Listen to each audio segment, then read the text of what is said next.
Oggi vi presento 5 indie survival horror, ognuno con le sue peculiarità e unicità. Nel video di oggi ovviamente non ci saranno spoiler, metterò solo in risalto ciò che è più apprezzato di questi titoli. Per me è sempre un piacere supportare piccoli sviluppatori con grandi progetti e voglia di sperimentare.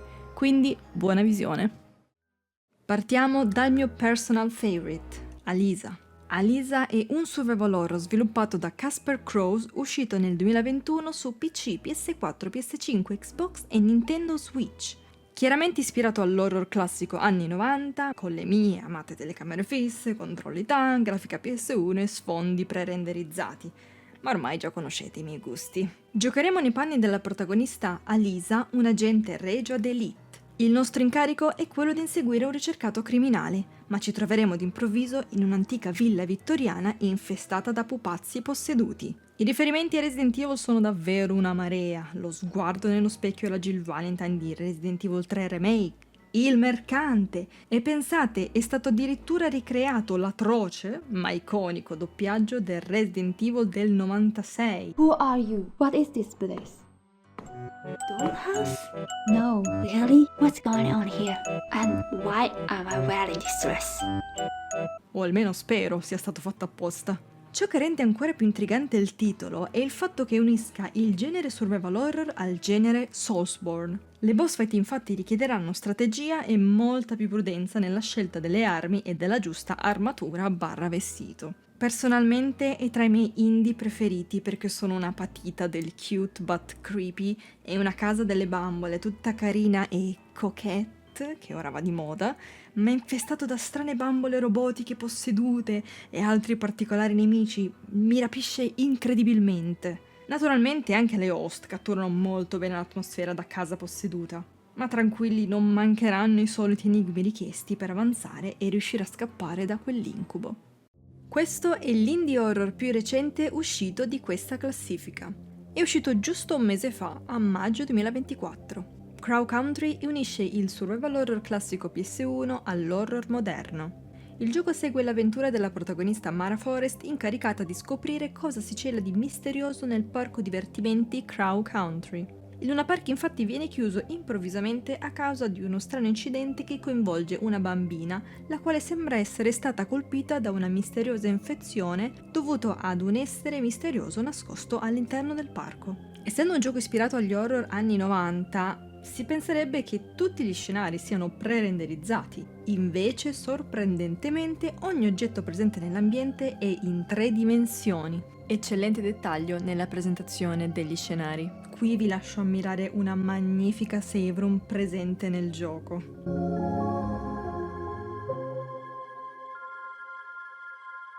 Poi, non so voi, ma a me questo gioco ricorda troppo The Sims per il Game Boy Advance, di cui ho dei bellissimi ricordi, quindi adoro. Aggiungo inoltre che il gioco non è nemmeno tra i più semplici survival horror, anzi, più si avanza nel gioco, più sarà necessario fare attenzione alle varie trappole e imprevisti con cui il gioco ci metterà alla prova. Se invece volete godervi il gioco senza troppe preoccupazioni, potrete selezionare la modalità esplorazione. Non fatevelo mancare in collezione, la trama vi incuriosirà così tanto da non farvelo mollare.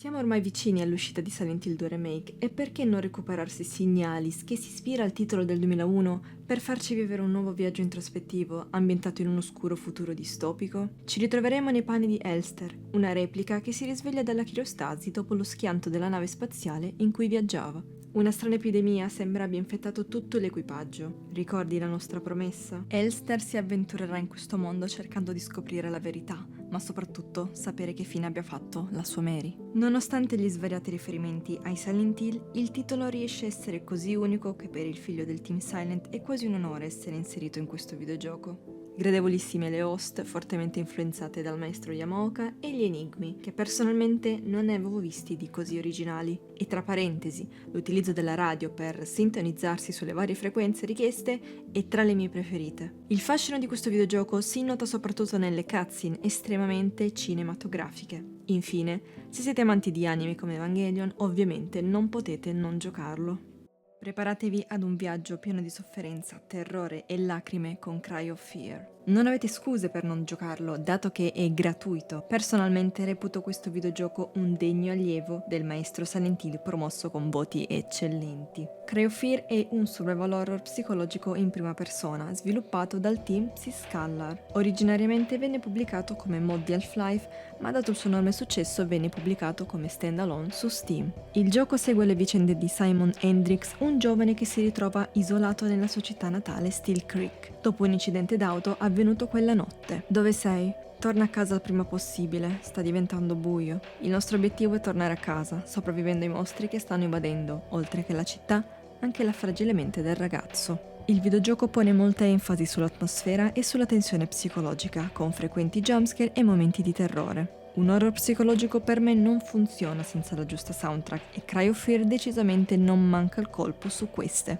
Personalmente sono tra le host migliori che abbia mai ascoltato. Tengo però a dire che personalmente ho impiegato molto a finirlo, infatti smisi di giocarci per ben 5 mesi, perché è molto facile perdersi senza avere una mappa e alcune sezioni diventano molto frustranti a causa dell'obsoleto motore grafico. Ma credetemi, vale assolutamente la pena sorvolare su questi problemi per vivere questo emozionante viaggio nella mente dilaniata del giovane Simon.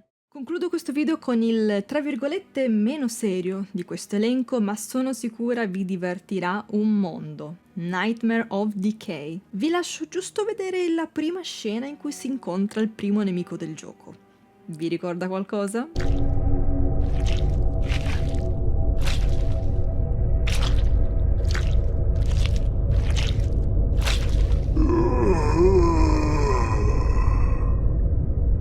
A differenza degli altri titoli citati in precedenza, non ha davvero una sua personalità. Infatti questo indie lo definirei come un Resident Evil 1 classico ma in prima persona, ambientato nella classica magione infestata da zombie e altre creature. Tutto il gioco è un tributo ai classici Resident Evil, ma credetemi, per soli 3,99€ non potete non giocarlo. Passerete 2 ore in piacevolissima compagnia e assicurato divertimento. Spero che il video vi sia piaciuto, fatemi sapere nei commenti quale di questi indie giocherete e fatemi anche sapere se vorreste altri video simili. Iscrivetevi, lasciate mi piace e ci vediamo alla prossima!